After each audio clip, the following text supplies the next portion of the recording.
In Chicago, a robber is finally caught after netting nearly $268,000 in a series of bank heists. In California, a man is arrested after the decapitation of a relative. And in New Hampshire, a wedding turns violent and leads to the shooting of the bride and bishop. These stories and more coming at you today, Wednesday, November 8th, on Real Life Real Crime Daily, and I'm Jim Chapman. I'm Woody Overton. And I'm Mike Agovino.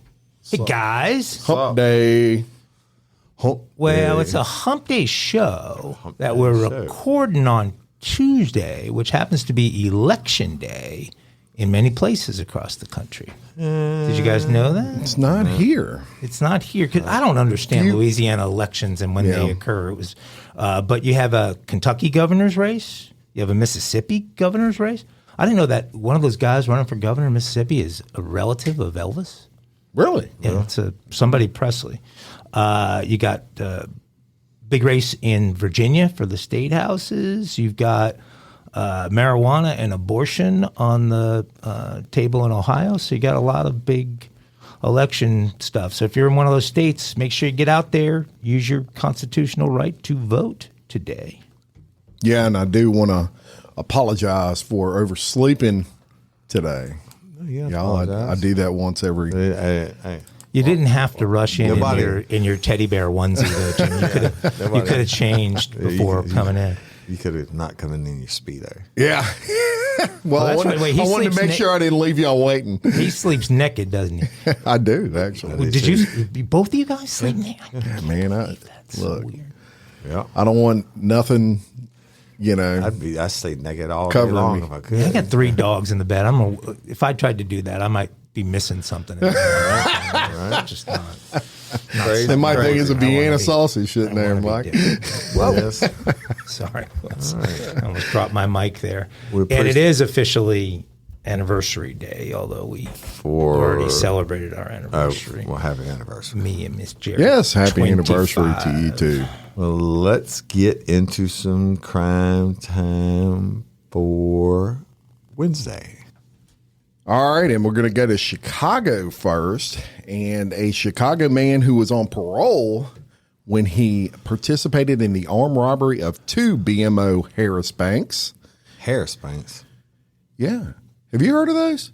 BMO Harris Banks in DuPage County last summer has been charged. Oh, I thought you had said Harris Banks. You said Harris Banks? I thought he was robbing the Kardashians. You said He'd have got more money.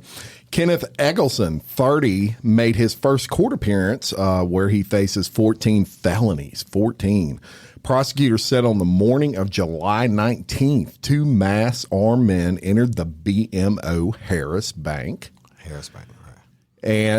And once inside, the men ordered everyone to lay on the floor before taking 2 bank employees at gunpoint to the vault and ordered them to open it. I guarantee you that wasn't Lori Johnson's bank there, brother. Negative. The robbers took around $95,000 in cash from the vault before leaving the scene in a car that was reported stolen. 2 days later, they entered a different BMO Harris Bank in the Chicago area and ordered bank employees and customers to lay on the floor. One of the suspects then jumped over the counter and ordered the tellers to open their cash drawers and put money into a garbage bag. Reminds me of Point Blank. Right. You remember that? Once the drawers were empty, one of the robbers... Point break. Yeah, what'd I say? Point blank? Yeah. Well, it reminds me of that, too. There was a gross point blank. Okay, there you go. Once the drawers were empty, one of the robbers took an employee to the vault at gunpoint, demanded they put more cash into a garbage bag. The suspects fled that bank with approximately $172,000. Wow. Look, that's huge. That's like a score, right? About a week later, so they're liking it. Yeah, they're making money. They're making money, and they're liking BMO Harris Bank. So a week later, the 2 men approached a security guard at the entrance of yet another BMO Harris Bank while armed with guns. The robbers ordered the guard to open the bank at gunpoint, but he said, I ain't done it. Must have been Woody Overton guarding that, but I ain't doing it. Right. So he refused, and after the guard denied them entry, they fled the scene. They didn't shoot him or nothing. Right. In a stolen red Infiniti Q50, which authorities said matched the description of the getaway car used in the other 2 robberies. Within an hour of that most recent attempted robbery I just told you about, a Chicago police helicopter was called in to track the Infiniti after a police officer spotted the sedan speeding on the interstate. The helicopter followed the car throughout Chicago, where police found Eggleston standing in front of the Infiniti with a backpack in his hand. Eggleston dropped the backpack and he tried to run, but was taken into custody. Eggleston, who is a convicted felon and was on parole for a weapons offense at the time of the bank robberies, had 2 active arrest warrants for possession of a stolen vehicle and aggravated fleeing. Eggleston is scheduled to be arraigned during his next scheduled court appearance, and they are searching for the other individual that was involved. Wow. They haven't named him. Crazy. Red is not a good color selection for a getaway car. No, I wouldn't, and especially a Q. I mean, they weren't in a Chevette. I heard somewhere in my police career that red cars get stopped more for speeding than any other. I've heard that car as well. Yeah. Flashy, I guess. They're also easiest to see if you're airborne. I mean, you're going to pick that out in a sea of white and black cars. I wonder if bright yellow Hummers are. If you start robbing banks with that, you're golden. You're never going to figure that out. They never figure that one out. Let's take you to a new one about some kind of not bank robbers, but very interesting. So, new traffic camera video shows just how fast a Porsche driven by a Chinese nationalist was traveling as a deadly car accident unfolded in Bellevue, Washington in October. The driver responsible lived, but the passenger wasn't so fortunate. Now the driver has fled the country. Look, this happened to me. I had a case in Baton Rouge, a Saudi national woke his roommate up. Well, wasn't his roommate. They used to be roommates at college up in North Louisiana, and Saudi national came down to stay with this guy who had a good job. Anyway, he was sleeping on his couch. He came in and woke him up late Sunday night and said, "Hey, man, I need you to come help me get my car off the levee." And so he being a good friend and fraternity brother, he drove and he said he got to the levee and he said the car was way up on the levee and there was shit all over the road and everything. He was like, "Bro, fuck you." And he said, "I got to go to work in the morning." He went back. Long story short, Saudi National hops a private jet, his daddy's jet, the next morning, and turns out there was a dead body. Bro, Saudi's got money on top of money. Yeah. So anyway, on y'all, this driver also fled the country, and the skid marks are still visible on the roadway today. On the corner of Flowers in memory of the man who died, and footage of the Porsche right before it crashed looks like something straight out of an action film. You can see a white car zipping through 112 Avenue in southeastern Bellevue. The driver maintains lane position until it starts to curve towards a State Road 520 entrance. The car skids on its side at least 300 feet, clips the concrete wall, flies over the pond by the freeway entrance, and tumbles into the brush. The driver, 26-year-old Ting Ye, was in a 2020 Porsche 911. Ye's passenger, 27-year-old Yabu Lu, died in the front seat. Now, the speed limit there is 35 miles per hour, said Officer Seth Tyler. Police said they believe Ye was driving almost 100 miles an hour. And when paramedics got Ye out of the car, the crew smelled alcohol on her and ordered for a blood sample at the hospital. Then they took her to the medical center for treatment, and they said our expectation was that she would be there for several days, and that's why we didn't have an officer with her. The Bellevue police went back a few days later to talk to her, but she declined. Officers worked with the King County's prosecutor's office to file a warrant for her arrest, and naturally, what they say, while that was in process, she left Harborview Hospital and contacted an acquaintance who drove her to Vancouver, Canada, and she unfortunately got on a flight to China. Bellevue police said it's unclear how Ye left Harborview.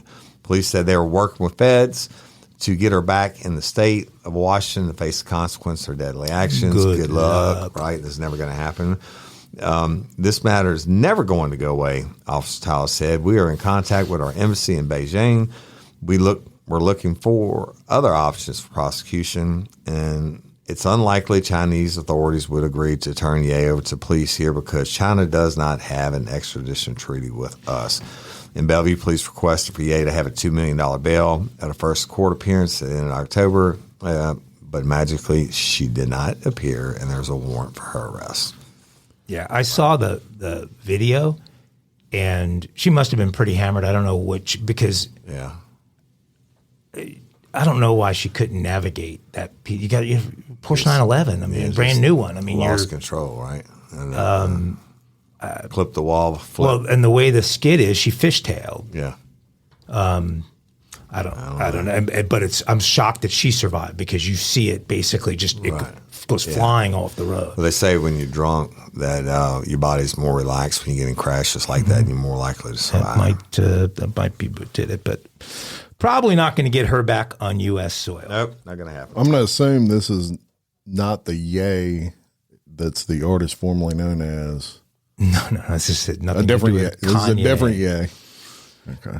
No, I'm figuring that they're going to start discounting those Yeezy shoes because I don't know if you've ever worn a pair of Yeezys.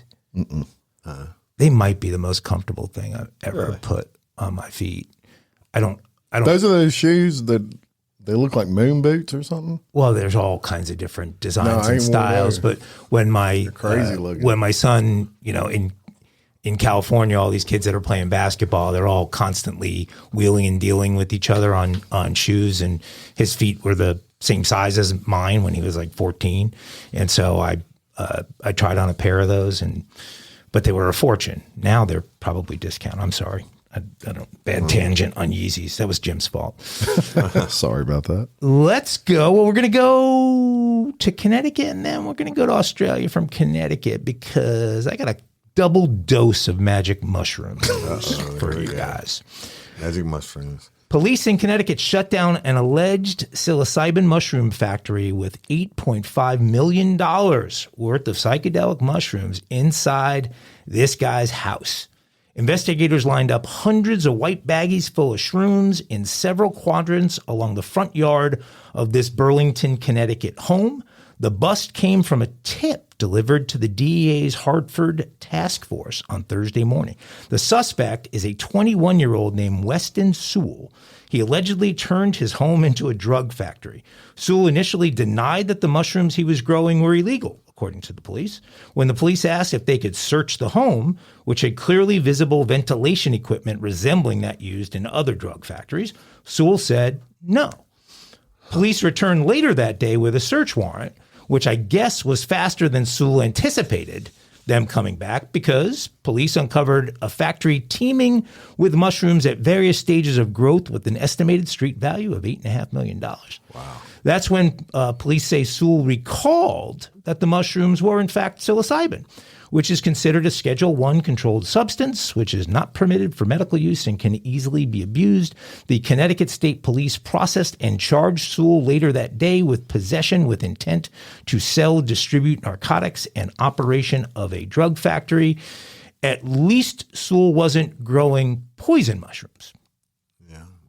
And I bring some good news from down under in the world of poison mushroom murderers. Hello there. I don't know if you guys saw this over the weekend, but Shrimp on the bobby. authorities in Australia announced that our Australian beef Wellington chef, the 49-year-old Erin Patterson, has been charged with murder following the killer lunch she served for her former in-laws and her sister. Patterson has been charged with 3 counts of murder and 5 counts of attempted murder, according to Victoria Police. Patterson had denied wrongdoing, saying, quote, "I'm devastated. I love them. I can't believe that this has happened, and I'm so sorry." She complained about constant harassment from the media and the unfair impact it was having on her children. She played victim since the incident, and it was actually I was actually concerned, we talked about this at the time, that the Aussies weren't going to have enough evidence to arrest her because the mixer she used was magically gone. Right. She couldn't remember what stores she had bought her mushrooms at, but you may have noticed that I said 5 counts of attempted murder when going over her charges. And that's because Victoria Police have apparently linked Patterson to 3 additional attempted murders involving separate incidents in Victoria between 21 and 22. So she was She was cooking up mushrooms for lots of folks. Cereal mushroom cooker. These charges include a 48-year-old man who fell ill from a meal during that period. Police affirmed that they believe the victims all consumed Amanita phalloids, otherwise known as death cap mushrooms, which are among the most lethal shrooms for humans. Patterson was arrested Thursday morning following a police search at her home. That's according to the Sydney Morning Herald. Detective Inspector Dean Thomas said in a press statement Thursday when the charges against Patterson were announced, quote, over the last 3 months, this investigation has been subjected to incredibly intense levels of public scrutiny and curiosity. I cannot think of another investigation that has generated this level of media and public interest, not only here in Victoria, but also nationally and internationally. That's because we didn't think you were going to arrest her, and you did. So congrats. Glad we finally got I feel like I'm on magic mushrooms now after that story. Thank you, Michael. I like your mushroom stories. I'm going to tell you, you know, the ones that. Well, should we separate vegetables and each of us have I want asparagus. I thought you don't want cucumbers? I figured you would. I do like cucumbers. Cucumbers too. Carrot? Who's the carrot guy? What do you do? I put carrots in my red beans. Hey, they're good for your sight. You have a bent carrot, don't you? Have you seen those ads on TV? There's something that I guess some guys have a bent carrot.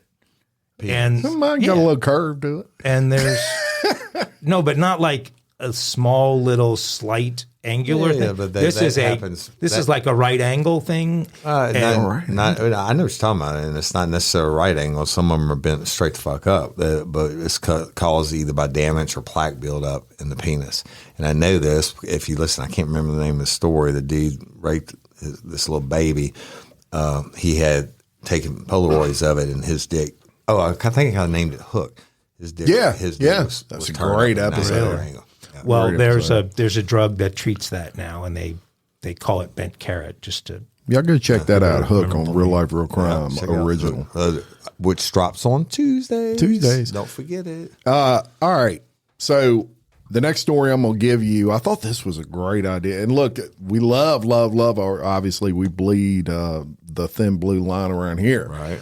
But sometimes the police may, not have a sense of humor. I guess you could say.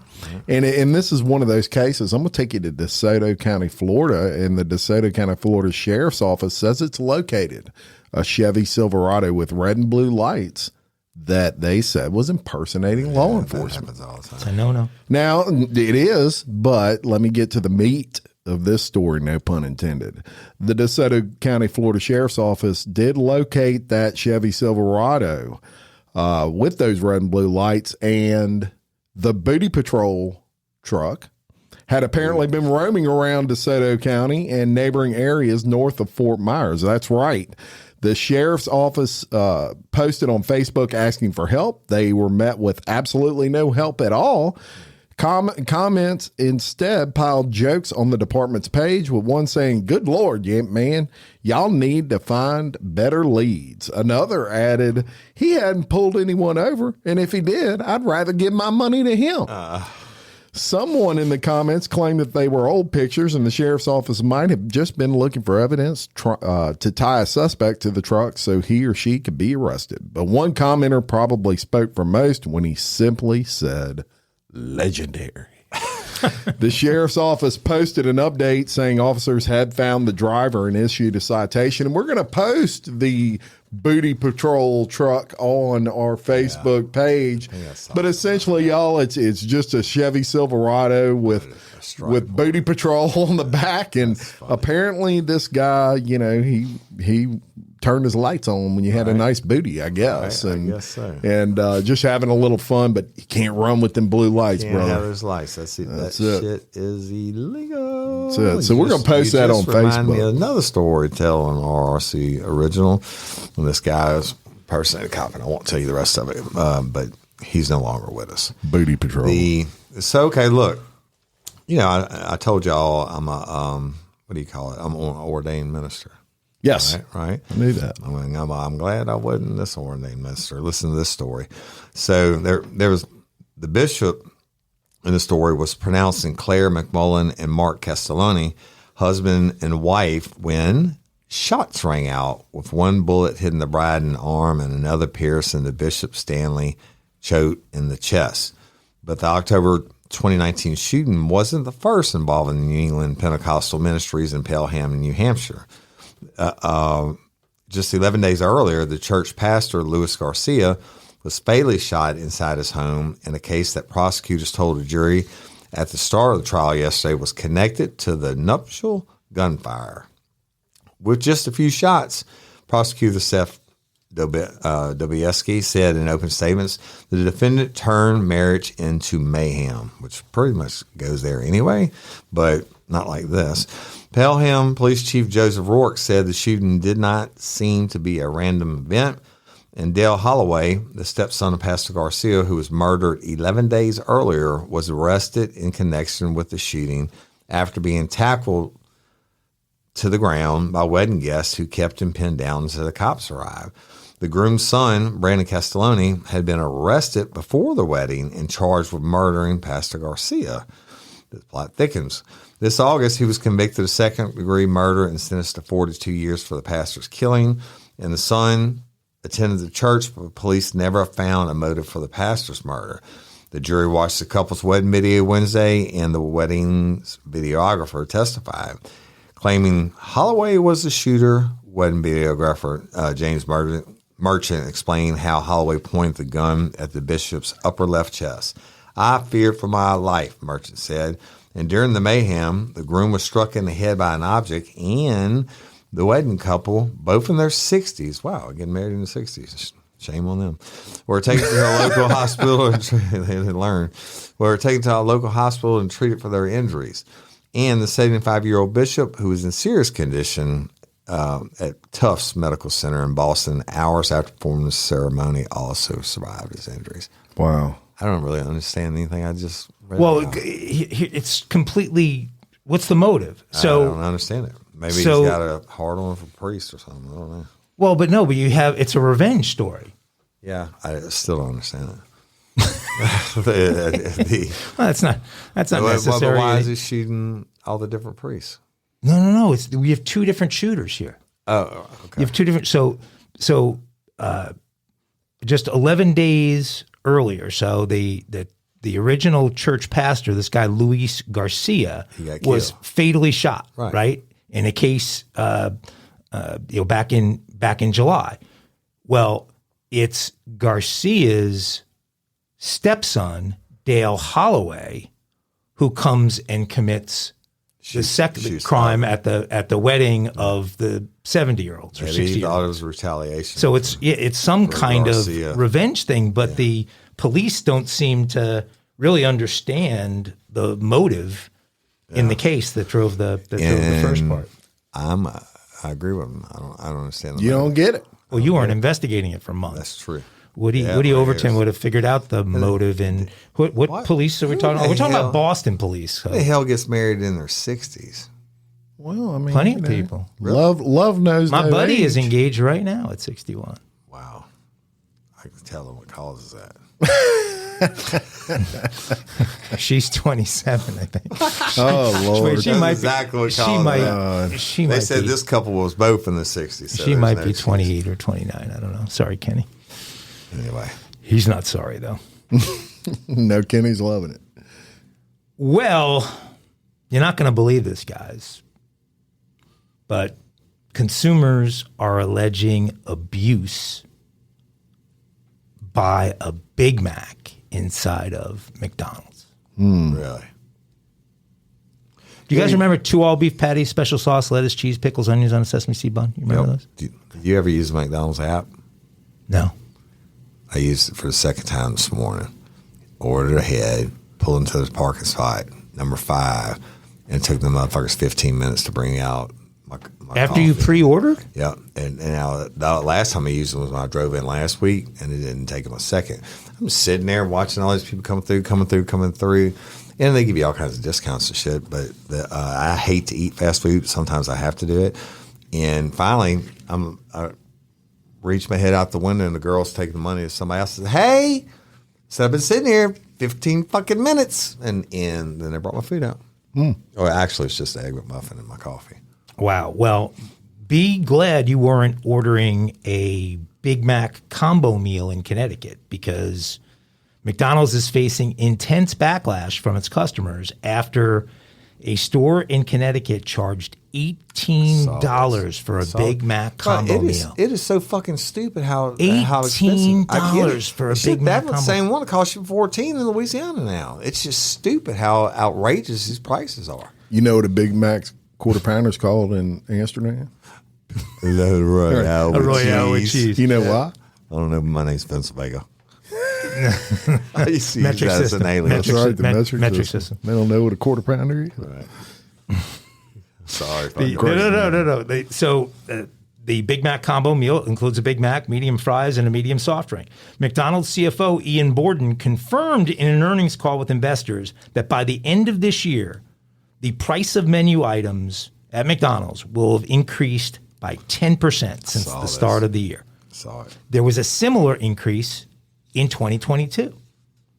McDonald's net income rose from $1.9 billion last year to $2.3 billion this year, and almost all of that increase can be attributed to the overall 8.1% price. They're also charging increase. Their franchises more.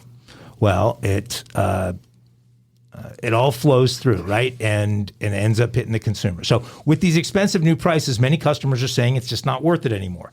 In a viral Reddit thread in which one user asked, quote, "What is no longer worth it because of how expensive it has become?" The top answer is, quote, "most fast food," with angry McDonald's customers making up the majority of the replies. A, quote, "value meal at McDonald's now costs just as much as a meal at a lot of sit-down restaurants. It's insane," one user wrote. Except for a sit-down restaurants, I get to drink. Yeah. So it always costs me more there. But A quick scan of DoorDash, looking at fast food options in my area, showed that a McDonald's Big Mac combo meal was $13.34. Yeah. That's for taxes and shit. Well, but that's their DoorDash. Do they jack it up? I've said this. No, that doesn't include any of the DoorDash charges or anything. Or the tip. Okay. Burger King's Whopper meal, the closest one to me was $11.69. It's actually not bad considering those. Wendy's Baconator combo was $15.12. It's ridiculous. And a Shake Shack Shackmeister meal was $16.88. Yeah. So we know the cost of labor has increased. We know that the cost of ingredients has increased. And so it makes sense that to maintain profits, prices would need to increase proportionally with McDonald's expense increases. But on March 20th, listen to this, 2020, at the height of the pandemic. Hey, y'all, let me tell you about Gobble. All Gobble meal kits are pre-prepped. That means less work for you and less waste in your kitchen.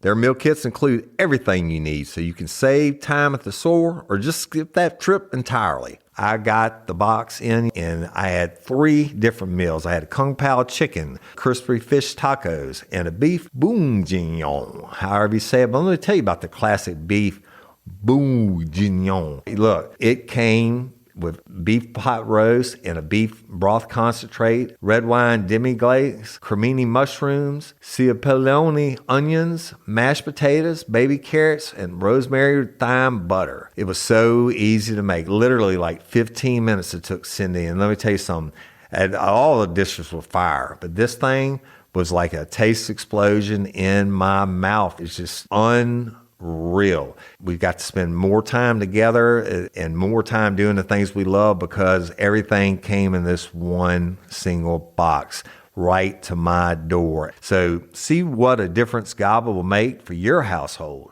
Right now, they're offering my listeners a fantastic limited time deal. You get $120 off across 4 boxes plus free shipping and free cookies. And let me tell you, those cookies, I ate one that was sin baked and it was delicious. Go to gobble.com/real life. That's GOBBLE.com/real life for $120 off your first 4 boxes. This offer is not available on the home site, so don't miss out. This is genius. It's taste explosions in your mouth like you never had. Spark something uncommon this holiday with just the right gift from Uncommon Goods. The busy holiday season is here, and Uncommon Goods makes it less stressful with incredible hand-picked gifts for everyone on your list, all in one spot. Gifts to spark joy, wonder, delight, and that's exactly what I wanted feeling. Hey, y'all, I ordered a super cool piece. It's a candle with a sculpture of LSU's Tiger Stadium on top of it. And each officially licensed laser cut wooden replica features up to 4 layers of detail, creating a bird's eye view of a specific football field, seating section, and more. And every label includes your stadium's name, the team's logo, and school location. And it has a coconut, soy, vegan wax infused with sandalwood smell that creates tailgates and touchdowns scent profile, reminiscent of game day. It's invigorating like fresh cut grass and nostalgic like smoke from a pre-game grill, and calming like the crisp autumn air of a new semester on campus. Y'all, I love it. I have it at the base of my TV, and I'm ready to watch the Tigers play on Saturday night, right? Uncommon Goods. Look, when you shop at Uncommon Goods, you're supporting artists and small independent businesses. And many of their handcrafted products are made in small batches. So shop now before they sell out this holiday season. Uncommon Goods looks for products that are high quality, unique, and often handmade or made in the U.S. They have the most meaningful, out of the ordinary gifts anywhere. They even have gifts you can personalize. From holiday hosts and hostess gifts to the coolest finds for kids, to hits for everyone from the book lovers to diehard sports fans. Uncommon Goods has something for everyone, not the same old selections you can just find anywhere. And with every purchase you make at Uncommon Goods, they give $1 to a nonprofit partner of your choice. They've donated more than $3 million to date. So to get 15% off your next gift, go to uncommongoods.com/RLRC. That's uncommongoods.com/RLRC for 15% off. Don't miss out on this limited time offer. Uncommon Goods, we're all out of the ordinary. McDonald's stock was at $148.49 a share. On Monday, when I wrote this story, it was at $268.66 a share, an 81% increase since the pandemic. Yeah. They're gonna get butt hurt. McDonald's did over $25 billion in gross sales in fiscal 23, which was a 7.5% increase over 2022, without selling any more burgers. They actually sold less burgers, less fries, less Cokes, less everything than they sold the year before, but their revenue was up 7.5%. That is a crime. That is a crime. That is a smart CEO. You know what else is a crime? When you order that large fry, or you make your meal large, you get the large fry, that motherfucker's halfway full. Well, and let me tell you, some of the problem is, yes, you're right. Make no mistake about it.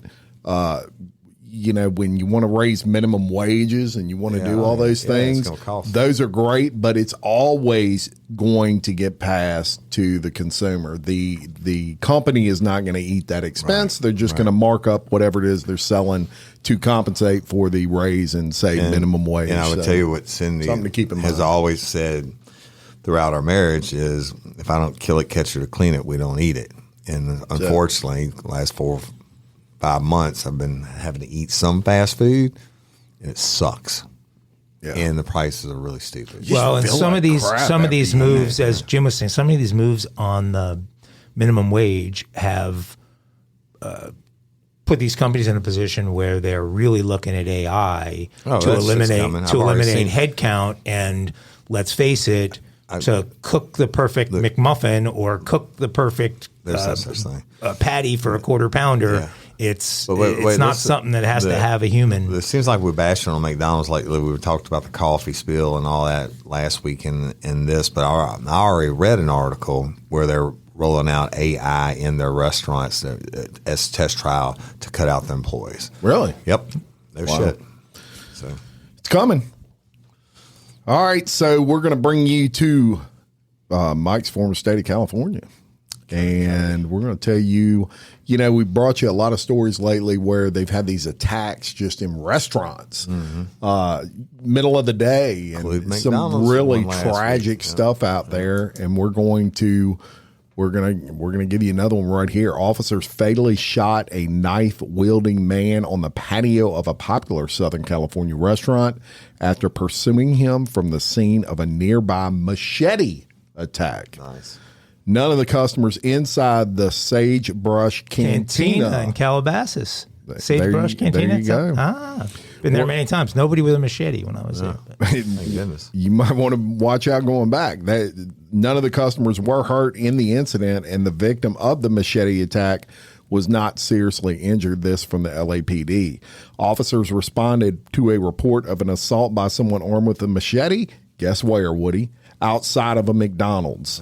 The victim had been able to disarm the machete wielding assailant, but the attacker then armed himself with just a regular knife. The officer saw the suspect running away and followed him down the road. The suspect was in a parking lot holding the knife in one hand and a glass bottle in the other. When officers twice discharged tasers, but he continued into the restaurant's patio area and was shot after he turned and faced officers while still armed. The man was given first aid and then was transported to the hospital where he was pronounced dead. Police only described him as being in his 50s. Police said the machete and knife were recovered from the crime scenes.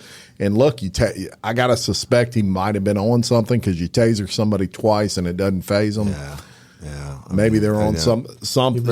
You definitely crazy machete out in a public place that, like, I don't know where Calabasas is or whatever the fuck, but it's in the jungle, and you bring a machete, you mean to do you harm. Well, and this is a problem, seems to be almost unique to LA at this point, where a lot of the crime is taking place in some of the nicest suburbs, like a lot of those smash and grabs, or Beverly Hills, or really nice areas. Calabasas it's actually pretty far out away from the city, but it's a really nice area where you've had a lot of. It's where the Kardashians were forever, where Spielberg's out there. I mean, a lot of people are out there. There's multi-million dollar homes. If I was a criminal, I wouldn't rob. You go where the money is. Yeah, you would. Right. But usually that's where the cops are, right? Well, in LA, I'll tell you that much. That's where the cops safeguard those areas, the people with the money, and they let the shit go on everywhere else. Well, unfortunately, but that's what they do. I don't know, boys. I don't know. Speaking of knives and shit, listen to this one. In California, a California man was arrested on Saturday morning after police say he killed a female relative he decapitated her and then he took her head. Oh, my God. Right? On Saturday, Santa Rosa police announced 24-year-old Luis Ario Lopez was taken into custody in San Fran. The arrest came less than 2 days after police responded to a call about a decapitated woman in Pomo Trail in Santa Rosa. In a Facebook post, they wrote that Ario Lopez was suspect in the killing following an initial investigation by the Violent Crimes Investigation Team. According to the department, the suspect, who police noted was related to the victim, is believed to have taken her head with him when he left the residence, and he may still be in possession of it. Interesting. They said, we do not have details regarding his arrest at this time. I go with that because you don't have him. The SRPD Violent Crimes Investigation detectives are still actively investigating this case, and additional information will be shared at a later time. And that's what an update from the Santa Rosa Police Department read. San Fran police officers at the Trans Bay Terminal spotted someone matching the description of the homicide suspect in Santa Rosa on Saturday. Police also noted that Ario Lopez had recently been released from state prison and was on post-release community supervision, right? Let him out.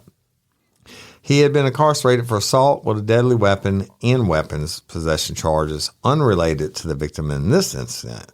The Sonoma County Alliance Community Engagement and Safety Rewards Fund was offering a reward of $2,500 for information leading to the arrest in the case. Evidently, Ario Lopez was booked at the main adult detention facility shortly after 11 p.m. on Saturday night. Ario Lopez is 23 years old, faces 2 charges, 1 count of felony seemingly in relation to his post-release supervision and 1 count of PC 187, which I can already tell you that is murder. 187 on the MF cop. Remember that? Yep. 187. He's got no bail. With my gun in your mouth. Didn't say where the head is. Yeah. Yeah, I was going to say, what of the decapitated? They need to go check his trophy case in his man cave. Oh my God. Man, we've been doing a lot. People just decapitate you like it ain't nothing these days. Yeah. Now they do it unless you've seen it. Horrible. I've seen it. It's not a pretty sight. Okay, let's go to Florida. Pinellas County? Sunny Florida. No, but I've got I can't tell you yet. All right. Pinellas will be involved in this episode. I promise. I'm sure they will. Pinellas County. A Florida man has 2 police officers to thank for saving his life after they lifted a car off of him. This could have been a Jim Hero cop piece. Should have been. Sorry. Should have been. If you hadn't have stole mine, you dumb criminals. Cape Coral police said officers were called just before 6 p.m. Monday for a man trapped under his car. When the police arrived, they determined the jack that the man used to hold up the car while he worked underneath it failed, causing the vehicle to fall on him. That can't feel good. Urgency can be heard in a video shared to Cape Coral Police Department's Instagram page as an officer rushes up and is seen in body cam footage placing his hands under the wheel well of the red car. He lifts it and shouts, "Somebody pull him out." Carlos Romero said that he was helping his father-in-law replace the transmission at the time of the jack failure and that he tried to lift the vehicle on his own but could not. Quote, "He has a pulse," Romero can be heard saying in the video after his father-in-law was pulled out from under the car. The man was taken to a hospital with serious injuries, but is now back at home, according to police. An incident report obtained by the Fort Myers News Press said that the man suffered multiple rib fractures. The police department credited Officer Briggs and Officer Klakowicz for rescuing the man. Through the officers' quick response times and high levels of physical fitness, they saved this man's life, the department said in a social media post. I was going to say that. Way to go, Florida cops. At least I'm going to come back and test him for steroids because he picked up the car when the other dude couldn't. That is. Have you ever found heroes. there's truth to the adrenaline flowing super strength? Absolutely. Witnessed some weird shit, and I have to think about it, but I know that's a fact. But the adrenaline dumping, giving people superhero strength, especially when it's their loved ones involved. So doesn't mean the person that is being saved is always saved. Usually they'd be dead. You can now take off that belt and move freely around the cabin. All right. It is a mile-high crime for Wednesday. Mile-high crime. Now, a woman was charged last Thursday after police say she drove onto a restricted property at the airport. The St. Louis County Prosecuting Attorneys General. It's happening all the time. We just had a story about this. Like it's the middle of a freeway. Took the Coast Guard bicycle. You remember that? Yes. Tricycle. Well, this 54-year-old woman wanted to follow suit, and she has been charged with first-degree property damage, resisting arrest for a felony, and first-degree trespassing. The St. Louis County Police Department arrested that woman after she drove her car into a restricted area at around 1 p.m. Officers arrived and watched the woman drive that minivan onto the taxiway. The freaking taxiway, right? After turning on emergency equipment, police pursued the woman and tried to pull her over, but she refused to stop. So can you imagine this? If you're at the airport, you know how they have the big windows, and you're like, what the heck?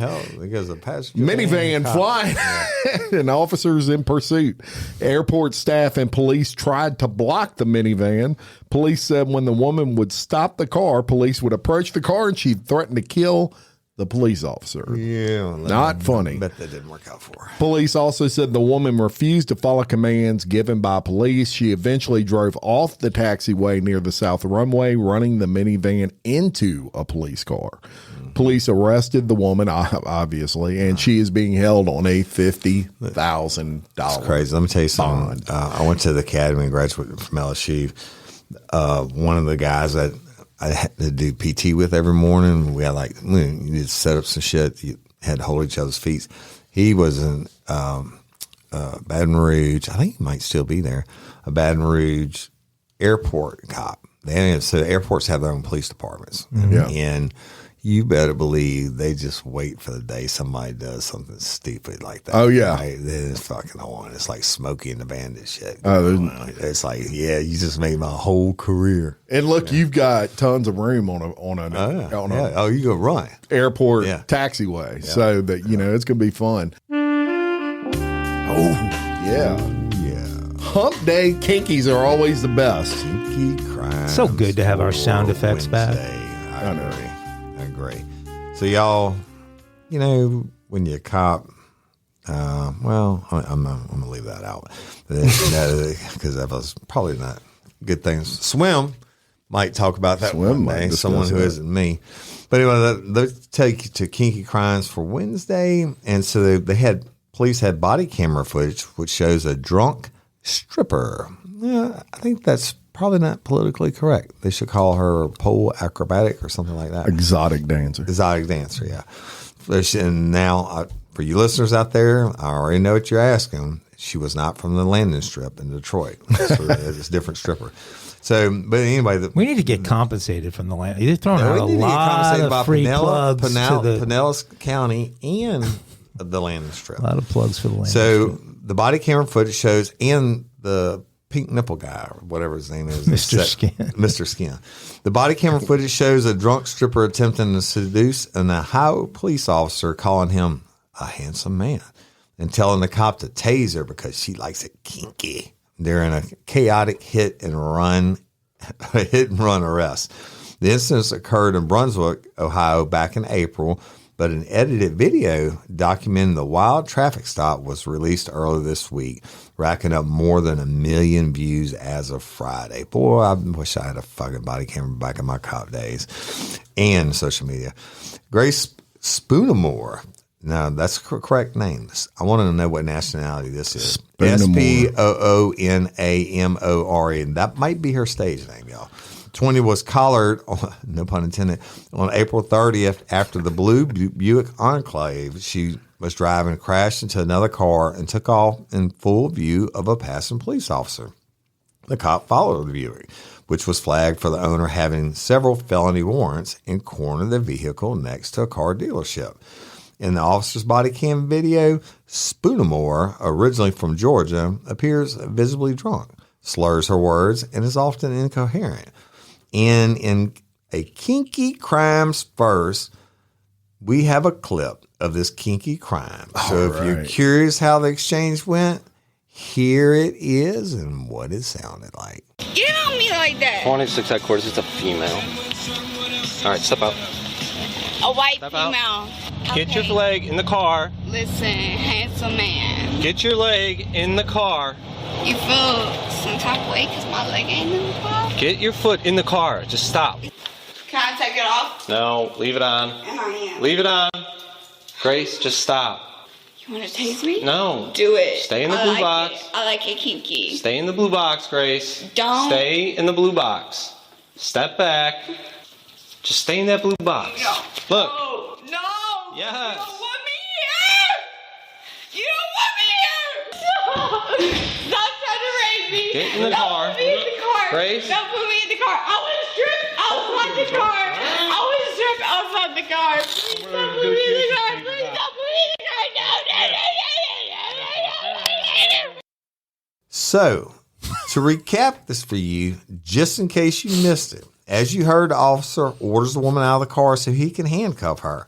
When the arresting cop asks if she has anything on her, Spoonamore, sporting ripped jeans and a blouse, exposing her midriff, giggles and suggestively says to the cop, "Search me real quick." Spoonamore initially denies drinking and driving, but later admits to downing 2 doubles of Patron, that's some Mike's Agos shit, tequila over dinner at a friend's house.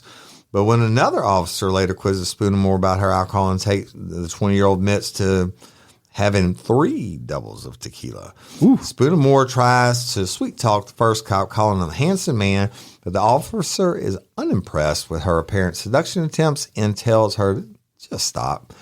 Well, why you got to be so demanding? The woman whines, and Spoonmore says in response. Spoonmore then asks the officer to fetch some items from her Buick before it is towed away, including her new clothes and some Tupperware, which she says got my steak in it with asparagus and mashed potatoes. I need that, right? Oh, fuck. As the traffic stop continues, Spoonmore appeared to grow more agitated and less cooperative. When the officer asks the 20-year-old if she has insurance in the car, she lashes out at him, yelling, "What do you think I am? Some broke-ass hoe?" She then vehemently refuses to state her home address, even when threatened with a charge of obstruction, and then claims that the arresting officer works as a bouncer at the club where she works as a stripper. I'm pretty sure that the department doesn't allow that. When the cop asks, "Where's that?" Spoonmore bristles at the inquiry and says, "Don't play dumb with me. Don't play me like that."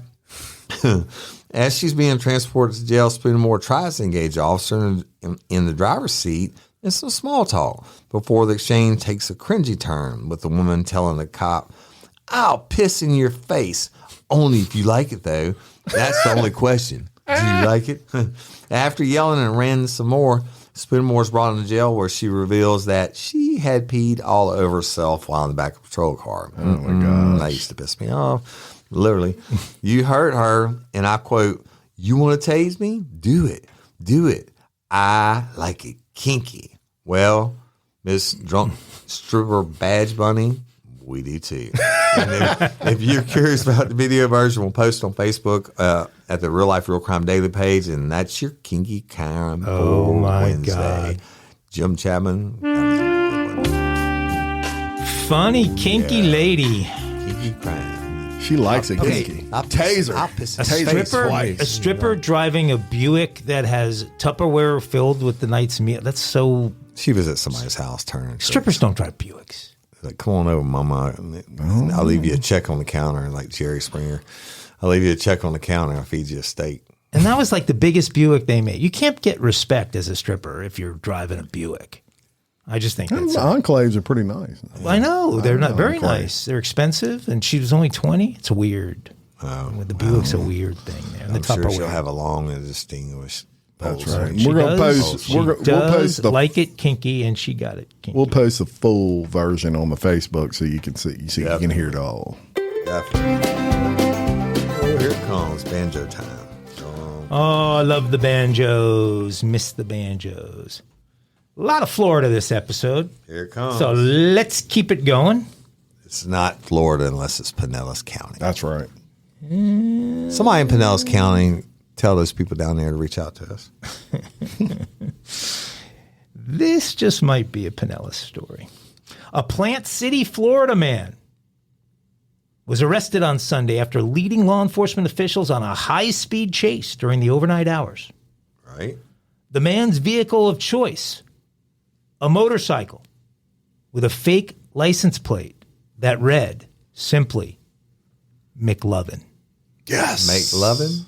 McLovin. McLovin? McLovin. Like McLovin? Like the movie. Like They Love You. Movie reference for 50 guys. I think we got Woody. What movie? Superbad. Come on. No? McLovin? I don't know. Wow. Woody hasn't done Superbad? Oh, you'd love it. That's a must watch for you, Woody. I'll check it out. 30-year-old Jesse Rivera was seen weaving in and out of cars on his motorcycle at a speed above 110 miles per hour in a 45-mile-per-hour zone at about 12:15 in the morning on Sunday. The motorcycle, as I said, had a fake State of Hawaii McLovin tag. The tag is a reference to the movie Superbad, which we said. In the movie, one character has a fake ID from Hawaii with that name, and it's a big part of the movie. A Florida Highway Patrol trooper pulled behind Rivera and turned on the patrol's lights and sirens, but when Rivera turned around and saw a trooper was behind him, he allegedly started to speed away. The trooper reportedly turned off his lights and sirens and observed the motorist from a distance. While watching from afar, the police officer from St. Pete Police Department and another officer from the Pinellas County Sheriff's Office Pinellas County in attempted to conduct traffic stops, and Rivera raced through the traffic stops. Still watching from a distance, the trooper reportedly said Rivera crossed the Gandy Bridge at about 15 miles per hour over the speed limit before exiting the bridge and making a series of turns until he was stopped at the intersection of State Road 60 and 50th Street. Rivera then reportedly turned and saw the trooper and then attempted to kick his bike into gear. But he slipped a gear instead and stalled out the engine. There you go. He then tried to get the motorcycle back in gear to no avail as the cops were on him. So Mr. Rivera, a.k.a. McLovin, is going to a Pinellas County jail. So he made his own fake. Where they play the banjos often. Yeah. I'm sure. That and the harmonica. Oh, come on. Yeah.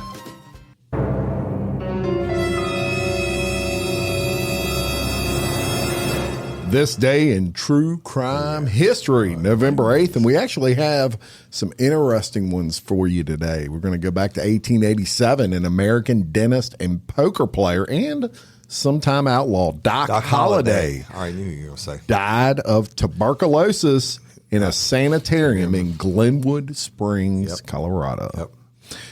And if any fan of Tombstone is a your fan of Doc Huckleberry. Holliday's, I'll be your Huckleberry. I'll be your Huckleberry. I got 2 guns, one for each of you. Right. I'm saying Shit. double.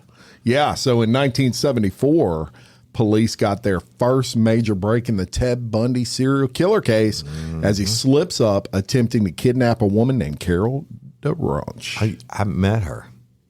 Really? She's one of the only living victims. I met her in 2019 at CrimeCon in New Orleans. Interesting. Yep. Well, in 1999, If she was the right one, I'm sorry, I'm bad with names, but I think she was the only one to survive. I'm sorry, go.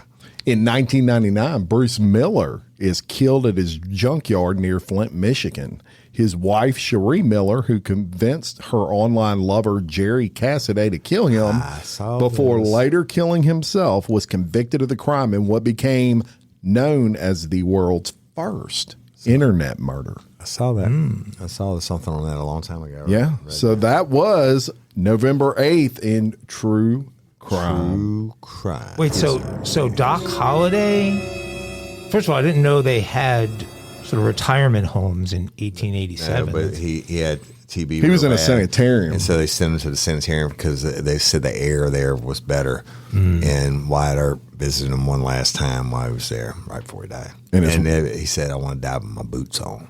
And his wife wasn't wearing a bustle. That's right. You know, I read something think about you're wearing the a bustle. battle at the OK Corral a couple weeks ago, that they were 6 feet apart. Yep.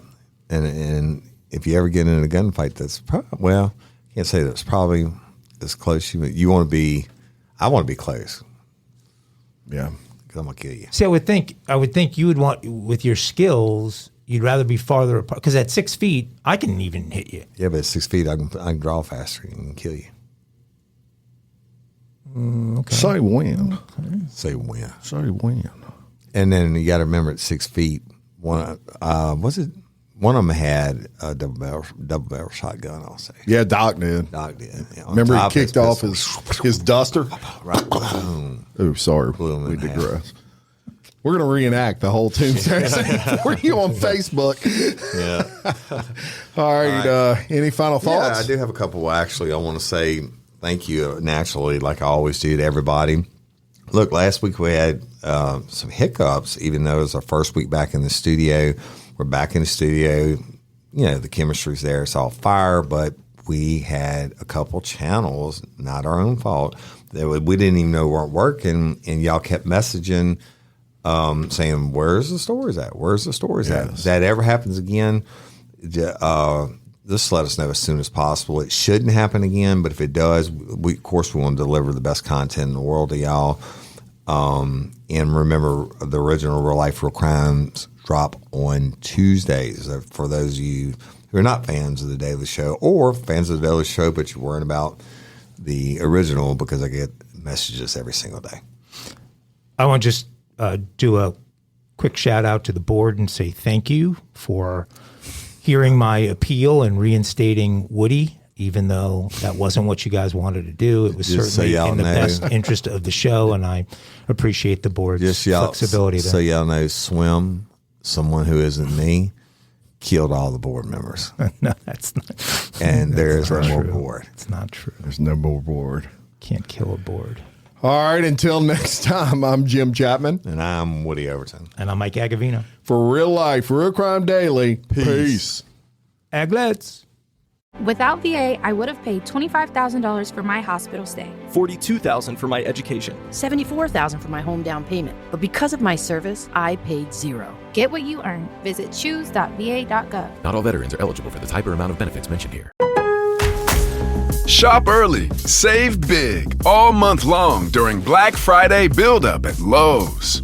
Right now, get select pre-lit artificial Christmas trees starting at just $59.98. Don't wait to save. Shop these deals today, in-store or online, because Lowe's knows deals. Discount taken at time of purchase while supplies last. Selection varies by location.